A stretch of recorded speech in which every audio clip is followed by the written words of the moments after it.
আজ আমি নিয়ে চলে এসেছি বিকেলের মুখরোচক একটা দারুণ খাবার, বেগুনি। চলো বানাই। দুটোকে একসাথে এখানে নিয়ে নিয়েছি দুটো মাঝারি সাইজের বেগুন। এটা লম্বা লম্বা পাতলা পাতলা করে আমি কেটে নেব। বেগুনগুলো আমি এরম লম্বা লম্বা পাতলা পাতলা করে কেটে নিয়েছি, দেখতে পাচ্ছেন। এরপর নিয়ে নিয়েছি আমি একটা বাটি। এখানে নিয়ে নিয়েছি আমি হাফ বাটি বেসন। বেসনটা দিয়ে দেবো। এখানে নিয়ে নিয়েছি 4 চামচ চালের গুঁড়ো আর 2 চামচ ময়দা। এটা আমি দিয়ে দেবো। দিয়ে দেবো স্বাদ মতো নুন। দিয়ে দেবো 1 চিমটি কালো জিরে, লঙ্কার গুঁড়ো। দিয়ে দেবো হাফ চামচের কম খাবার সোডা। শুকনো উপকরণ দিয়ে ভালো করে আমি মেশাবো।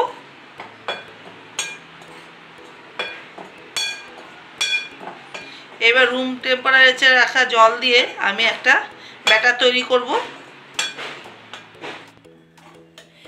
ব্যাটারটা আমি গুলে নিয়েছি, দেখুন থিকনেসটা এরকম করেছি, না পাতলা না মোটা।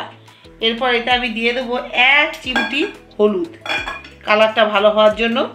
দিয়ে ভালো করে ফাটিয়ে নেব।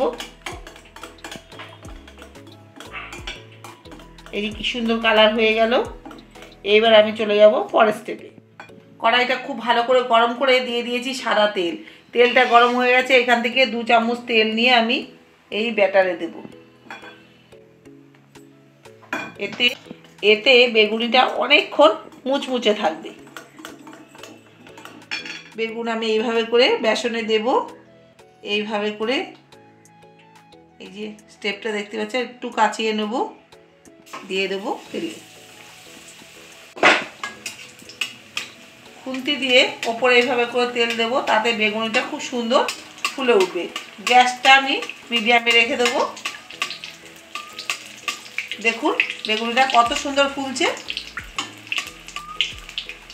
উল্টে দেব। দেখতেই পাচ্ছেন বেগুনিটা একদম বালিশের মতো ফুলে গেছে। করে ভেজে নিয়েছি 2 পিঠ। এই যে দেখতে পাচ্ছেন ফুলেছেও খুব সুন্দর, কালারটাও খুব ভালো এসছে। এবার আমি এটাকে তুলে নেব। আমি আর একটা বেগুনি ছাড়া দেখাই।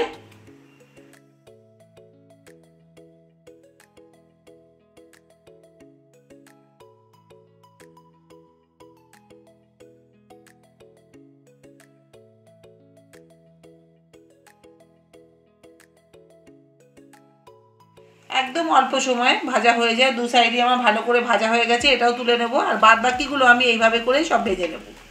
সন্ধ্যের সময় চা খাওয়ার আগে গরম গরম বেগুনির সঙ্গে মুড়ি দিয়ে দারুণ লাগে। তার সঙ্গে যদি থাকে কাঁচা লঙ্কা, জমে যাবে।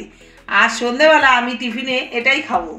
আমার মতো করে খুব সহজ পদ্ধতিতে বেগুনি ভেজে সন্ধ্যেবেলা চায়ের সঙ্গে খেয়ে দেখবেন, দারুণ দারুণ লাগবে।